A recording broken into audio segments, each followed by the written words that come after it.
hear our cry. Oh Lord, we need your mercy and we need your grace today.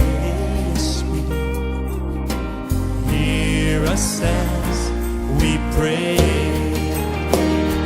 Our Father, who art in heaven, hallowed be thy name. Our Father. Bonjour peuple de Dieu. Je me présente au devant de vous pour vous communiquer les messages que le Seigneur m'a donnés il y a quelques années passées et il m'a ordonné de les partager avec vous, son peuple. Avant de commencer notre message, nous allons prier. We glorify your name as we honor you. We glorify your name as we honor you. You are wonderful.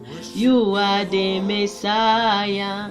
You are wonderful. You are the Messiah. Père éternel, Dieu de gloire, je te dis merci pour ce temps merveilleux que tu me donnes afin que je partage ce message avec ton peuple. J'ai besoin de ton assistance. Je veux que le Saint-Esprit, la grâce m'assiste à communiquer ce message pour le salut d'une âme. Je veux que le Saint-Esprit, la grâce assiste ton peuple à écouter ce message, à l'accepter, à le mettre en pratique. Laisse qu'à travers ce message, que l'âme d'une personne soit délivrée, bénie et restaurée, guérie pour la gloire de ton nom. Merci Seigneur à cause de ta présence. C'est dans le nom de Jésus-Christ que je prie. Amen. Sans plus tarder, nous allons lire notre verset de base. C'est dans Marc 14, 72. Nous allons lire la parole de Dieu, Marc 14, 72. La Bible nous dit, aussitôt pour la seconde fois, les coqs chantent. Et Pierre se souvint de la parole que Jésus lui avait dite. Avant que les coqs chantent 2 fois, tu me réuniras 3 fois.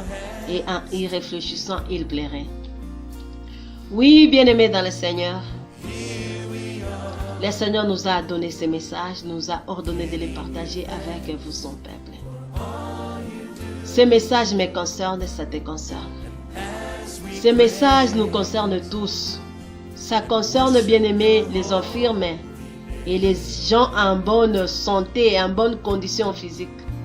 Ça concerne les illettrés et les intellectuels. Ces messages concernent les femmes et les hommes. Ça concerne les grands et les petits. Ça concerne les païens et les chrétiens. Ces messages nous concernent tous. Que Dieu bénisse toute personne bien-aimée qui collabore avec nous dans cette mission pour les salut d'une âme. Nous utilisons le média. Nous collaborons avec l'église Corps du Christ. Nous descendons dans la rue pour transmettre ces messages pour la guérison d'une âme. Que Dieu bénisse toute personne qui va écouter ce message, l'accepter et le mettre en pratique. Les sujets de notre message s'intitulent « Voici la voix du coq qui chante ». Comme je l'ai dit, c'est structuré dans le livre de Marc 14, 72. Bien-aimé, pour bien comprendre ce message, tu dois d'abord connaître, comprendre pourquoi le chant du coq et qu'est-ce que c'est le chant du coq. Bien-aimé, le chant du coq, c'est la vérité. C'est l'insu du Seigneur. C'est l'ensemble de tout message verbal ou non verbal qui vient de Dieu, qui sort de la bouche de l'Éternel, lié au salut d'une âme. Et cette vérité, bien-aimé, peut être une parole tendre ou douce. Elle peut aussi être une parole choquante ou piquante. Elle peut être aussi un message rapporteur ou un enseignement. Elle peut être aussi une révélation, mais liée au salut d'une âme. Bien-aimé, tu peux te poser la question de savoir pourquoi le Seigneur nous a donné ces messages et nous a ordonné de les partager avec vous, son peuple. Il nous a ordonné de les partager entre nous.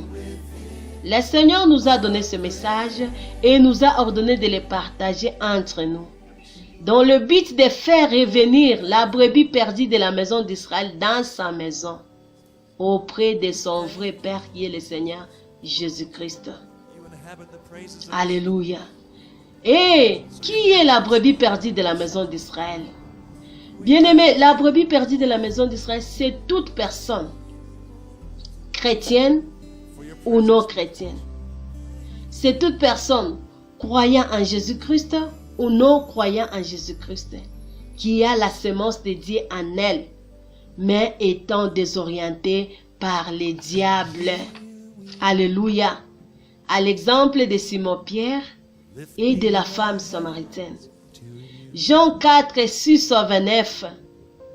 La femme samaritaine bien-aimée était une brebis perdue de la maison d'Israël, non croyante en Jésus-Christ. Une femme qui avait la semence de Jésus en elle, mais en étant désorientée par les diables. La Bible nous dit, Jésus fatigué du voyage, assis auprès du puits de Jacob. Il vit la femme samaritaine. Il vit une femme. Il vit une femme qui avait la semence, de lui en elle, mais en étant désorientée par les diables. Jésus a compris que cette femme avait besoin de sa voix pour que la femme vienne à lui. Parce qu'elle avait déjà la semence de Jésus en elle. C'est pourquoi Jésus se mit à parler avec la femme. Il a dit à la femme samaritaine ceci: je suis l'eau du ciel. Je suis l'eau de vie. Quiconque me boira aura la vie éternelle. Et la vie éternelle en abondance. Bien-aimés dans le Seigneur, cette parole douce et tendre de Jésus a touché la femme. La femme a compris que je dois aussi boire de cette eau pour avoir la vie éternelle. Elle a décidé, bien-aimé, de boire à cette eau de Jésus-Christ pour avoir la vie éternelle. Elle est devenue une nouvelle créature en Jésus-Christ. Alléluia, bien-aimé dans le Seigneur. Le Seigneur m'a délégué comme un coq, bien-aimé, pour te dire, toi, la brebis perdue de la maison d'Israël, non croyant en Jésus-Christ, viens à lui. Viens à Jésus-Christ.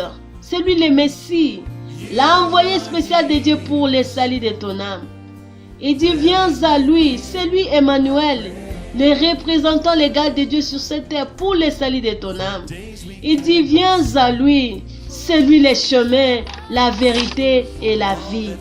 Personne ne peut aller au Père sans passer par lui. Il dit, viens à lui, bien-aimé, c'est lui l'eau fraîche et pure, qui étanche la soif de le monde et ses convoitises. Il dit, viens à lui, tu le boiras sans payer aucune taxe. Il dit, viens à lui, tu auras la vie éternelle et la vie éternelle en abondance. Alléluia. Bien-aimé, Jésus-Christ ne s'est pas limité par là. Il a posé un acte d'amour envers la femme, en se donnant lui-même à la femme comme une eau à boire, sans toutefois tenir compte de défauts qu'avait la femme. Oh bien-aimé dans le Seigneur, cet acte d'amour de Jésus-Christ envers la femme a poussé la femme à tout abandonner en arrière et de suivre seulement le Seigneur Jésus-Christ comme son Seigneur et Sauveur, comme son Maître et son dirigeant. Alléluia. Bien-aimé dans le Seigneur, aujourd'hui le Seigneur m'a délégué comme un corps pour te dire ceci. Il t'aime beaucoup, tel que tu es. He loves you so much the way you are. Le Seigneur t'aime. Il dit, viens à lui tel que tu es, avec tes fardeaux lourds et légers. Il te donnera du repos. Il te donnera la paix intérieure du cœur que le monde a échoué de te donner. Il dit, viens à lui avec le grand nombre de tes péchés et leur grandeur. Il est là pour te pardonner et te sanctifier au moyen de son sang qui a coulé à la croix de Golgotha. Te rendre plus blanc que la neige. Viens à lui, bien-aimé. Le Seigneur Jésus ne s'est pas limité par là, bien-aimé. Il prit encore la parole, dit ceci à la femme samaritaine. Cette fois-ci, il a parlé avec rigueur. Il dit ceci à la femme. Tu es une mauvaise femme. Une femme tribale, rancunière, remplie de haine et toute impureté qui n'honore pas ton Créateur. Il dit ceci à la femme. Avec un tel cœur, sache que tu n'es pas digne d'être mon enfant. Bien-aimé, cette parole choquante et piquante de Jésus-Christ a poussé la femme à se révolter contre les diables. La femme a décidé de venir à Jésus-Christ pour être un enfant de Dieu, un héritier du royaume. Alléluia. Bien-aimé dans le Seigneur, Aujourd'hui, le Seigneur m'a délégué comme un coq pour dire à toi, la brebis perdue de la maison d'Israël non croyant en Jésus-Christ, sors du banditisme, bien-aimé. Tu sais au moins combien de gens de vie que tu as mis fin. Tu sais au moins combien de gens que tu as tués, que tu as mis fin à leur vie à cause de tes œuvres de banditisme. Tu sais au moins combien, bien-aimé, de femmes que tu as violées à cause de tes actes de banditisme. Tu sais au moins combien de biens mal acquis, de histoires d'autrui que tu as pris à cause de tes actes de banditisme. Oh, bien-aimé dans le Seigneur, Jésus t'aime et dit, viens à lui tel que tu es. Viens tel que tu es, il te donnera du repos. Le Seigneur m'a délégué, bien-aimé. Il m'a délégué comme un coq, bien-aimé, pour te dire ceci. Laisse la colère. Regarde comment la colère a détruit tes relations. Tu es devenu, bien-aimé, sans relation. Tu es parvenu même à chasser ta femme de la maison et les enfants à cause, bien-aimé, de la colère. Alléluia. Le Seigneur m'a délégué comme un coq pour te dire ceci, bien-aimé. Laisse la mauvaise foi. Tu as attrapé la maladie de sida, HIV. Tu refuses maintenant de mourir seul. Tu commences maintenant à propager la maladie partout. Tu veux partir avec beaucoup de gens. Quelle mauvaise foi. Laisse la mauvaise foi. Tu n'acceptes pas que quelqu'un vienne au-devant de toi, quelqu'un te surpasse ou te dépasse. Tu vas toujours chercher à les détruire. Quelle mauvaise foi. Laisse la mauvaise foi. Bien-aimé, le Seigneur m'a délégué comme un coq pour te dire, laisse l'hypocrisie. Bien-aimé, tu as choisi d'être un agent de l'État. Au lieu de servir la nation, tu commences maintenant à détruire la nation. Par hypocrisie, la corruption, le vol. Le Seigneur m'a délégué comme un coq pour te dire, laisse la sorcellerie, les satanismes, jusqu'à quand tu vas continuer à boire le sang des humains et sacrifier le chair des humains. Bien-aimé, le Seigneur m'a délégué comme un coq pour te dire, laisse l'infidélité, l'impudicité. Regarde devant toi, il y a tant de maladies incurables qui t'attendent. Le Seigneur m'a délégué, bien-aimé, comme un corps pour te dire, laisse la cupidité. Tu sais au moins combien de enfants que tu as tués par avortement. Toi qui travailles à l'hôpital, tu sais combien de bébés que tu as vendus par manque, par amour d'argent. Combien des enfants que tu as tués par avortement, par l'amour de l'argent. Oh bien-aimé, le Seigneur m'a délégué comme un coq pour te dire, laisse de vendre l'alcool, laisse de vendre du chanvre, laisse de vendre de la drogue. Tu sais au moins combien de têtes de gens que tu as détruits en les vendant de l'alcool, en les vendant du chanvre, en les vendant, bien-aimé, et de la drogue. Tu sais combien de têtes que tu as déjà rendues fous en les vendant ces histoires-là. Bien-aimé, le Seigneur m'a délégué comme un corps pour te dire, laisse de consommer de l'alcool, du chanvre et de la drogue. Tu détruis son temple, il te détruira aussi. Le Seigneur m'a délégué, bien-aimé, comme un coq pour te dire, laisse le tribalisme, le racisme et le nationalisme. Regarde comment tu es devenu une personne sans compassion. Tu préfères sauver un animal en danger que sauver un être humain en danger. Tu laisses un autre humain mourir en danger et sauver un animal en danger à cause du tribalisme, à cause du racisme, à cause du nationalisme. Alléluia, bien-aimé. Jésus ne s'est pas limité par là. Il prit encore la parole, dit ceci à la femme. Le Dieu que tes pères t'ont montré incarné dans ces montagnes n'est pas le véritable Dieu.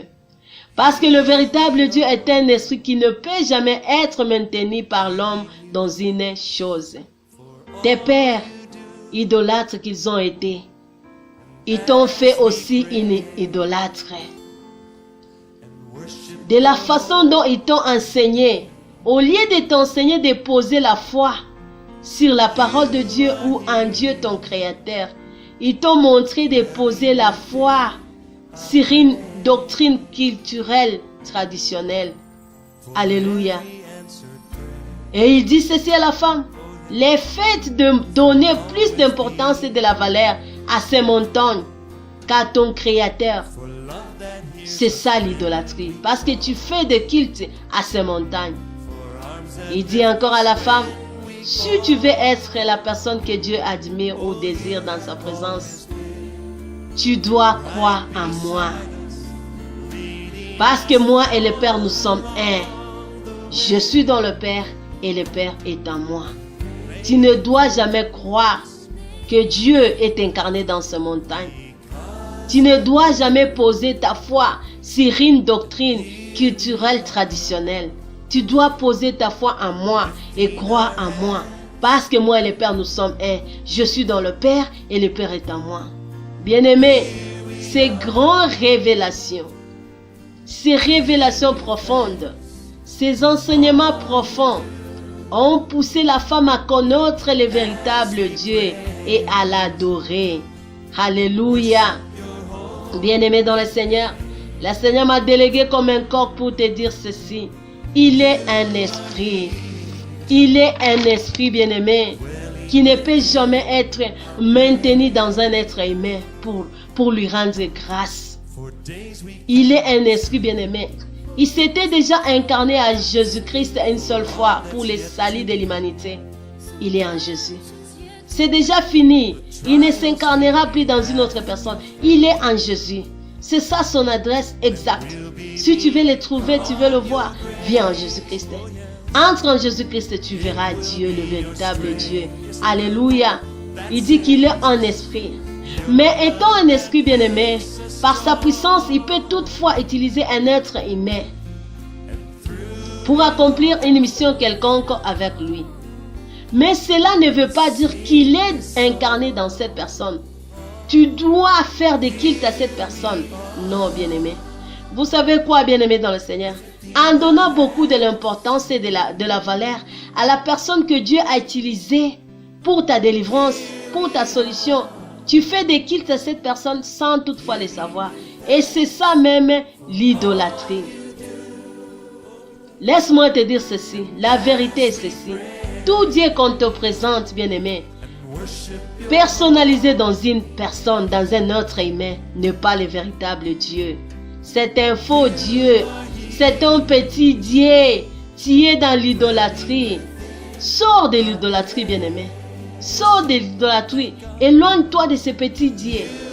Épargne-toi de la malédiction parce que l'idolâtrie attire la malédiction. Alléluia. Bien-aimé dans le Seigneur, Dieu étant un esprit, on ne peut jamais le maîtriser dans une chose quelconque pour l'adorer. Non. Mais étant un esprit, il peut toutefois utiliser une chose s'il veut accomplir une mission quelconque parmi son peuple.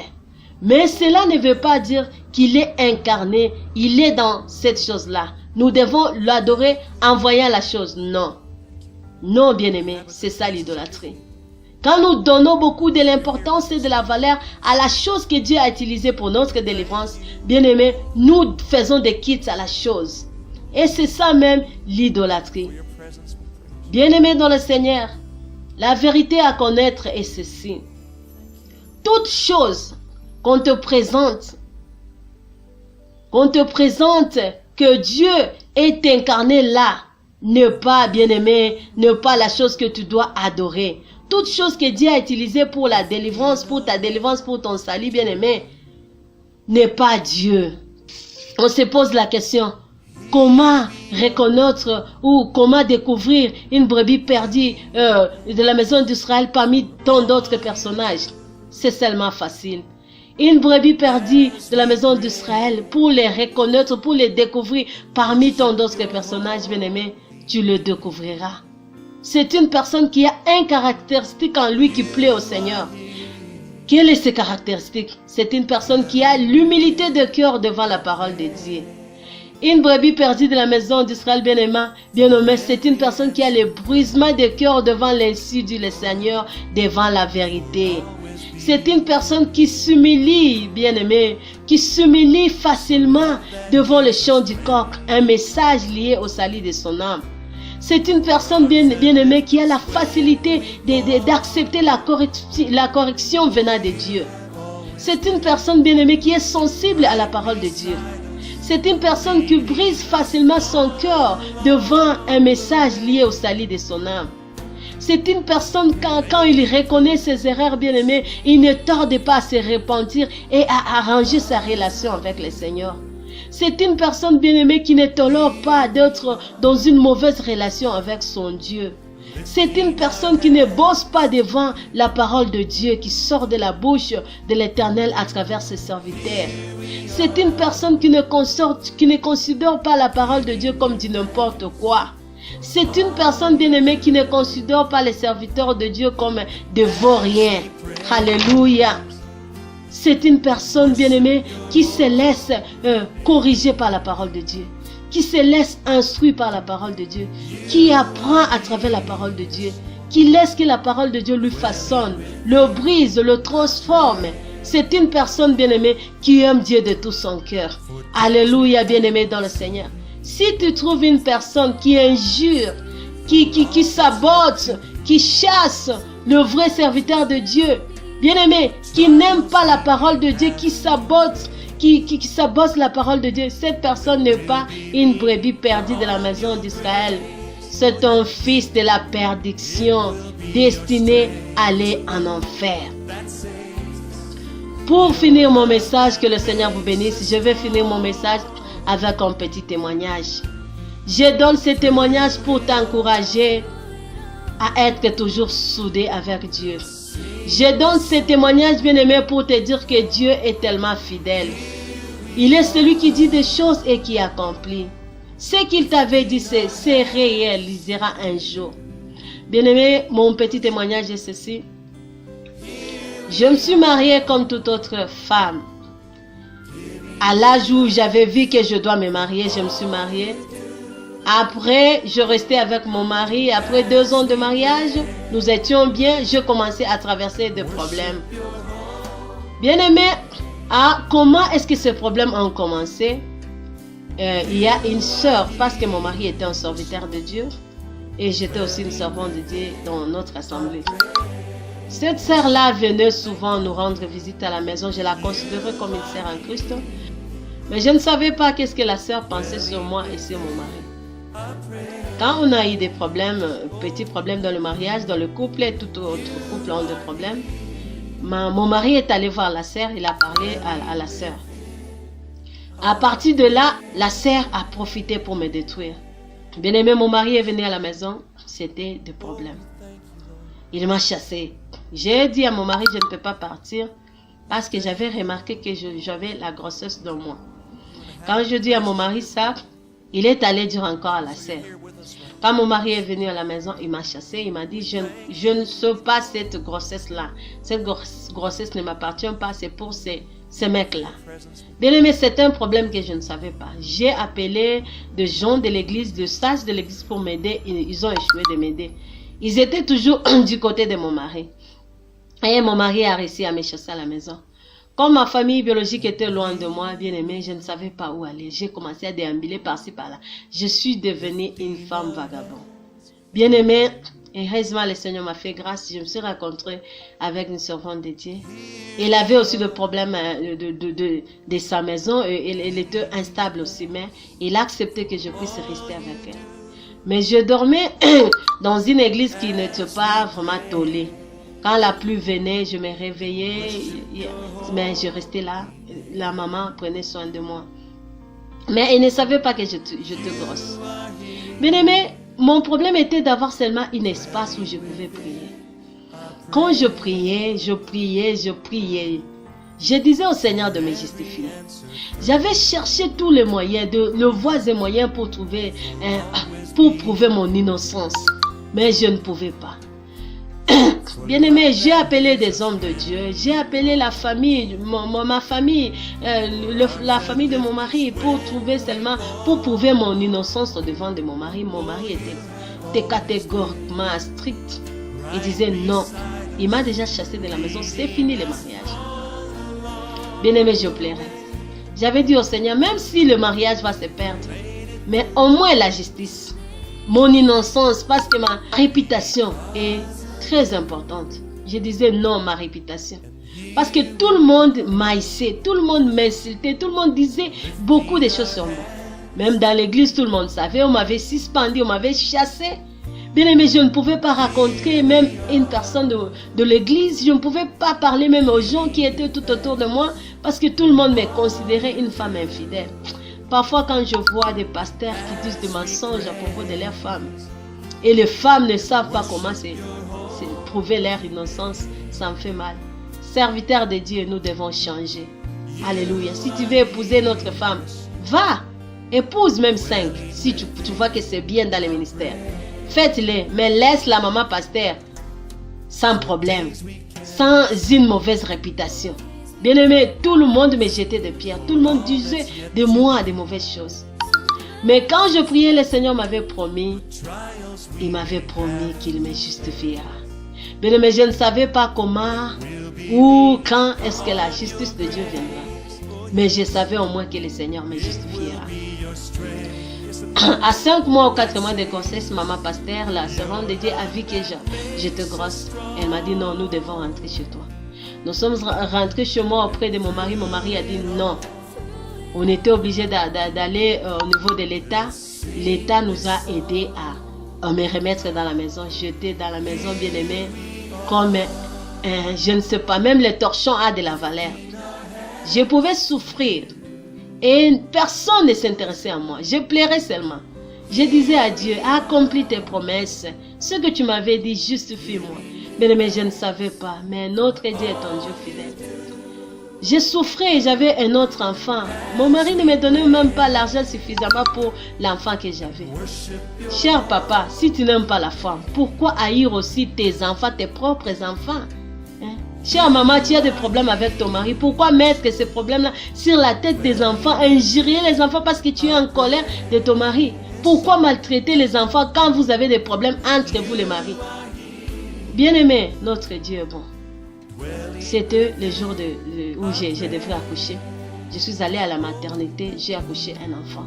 C'était un garçon. Je ne savais pas qu'il y avait de problème. Quand j'ai accouché, la même sœur là, qui était devenue la maîtresse de la maison, est venue me voir. Quand elle a trouvé que c'était un garçon, elle a dit, oh, nous sommes confondus. J'ai demandé à la sœur, qu'est-ce qui se passe? Elle a dit, non, je ne sais pas si ton mari va permettre à ce que les gens sachent que tu as accouché d'un garçon. Je ne savais pas. Après, je vis un groupe de mamans qui venaient là en chantant, en dansant. Ils étaient dans la joie parce que personne ne m'a contacté. Qu'est-ce qu'elles ont dit? Ah, vraiment, tu as un Dieu fidèle. Tu as un Dieu vraiment. Ce Dieu ici t'a justifié. J'étais étonnée. Comment est-ce que vous savez? Qu'est-ce qui se passe? Les mamans m'ont dit ceci. On nous avait suspendu de te voir parce qu'il y a des gens qui disaient non, tu es innocente. Non, on a prouvé que, on nous avait dit que on nous a montré que tu n'es pas innocente parce qu'on a donné les messages dans l'église. Il y a des prophètes qui sont venus. La prophétie était sortie dans l'église que je vais accoucher une fille. Et tout le monde attendait mon accouchement pour que j'accouche une fille. Pour prouver que j'étais infidèle dans mon mariage. Mais le Seigneur a fait que je puisse accoucher un garçon. C'était la confusion dans les camps du monde des ténèbres. Et c'était pour moi la justice. Tous les gens qui me jetaient des pierres ont changé leur langage. Ils ont commencé à me jeter de fleurs. Bien-aimé, je suis venu te dire ceci. Dieu est fidèle. Ce qu'il t'avait promis se réalisera un jour dans son temps. Hear our cry. Oh Lord, we need your mercy and we need your grace today. Hear us as we pray.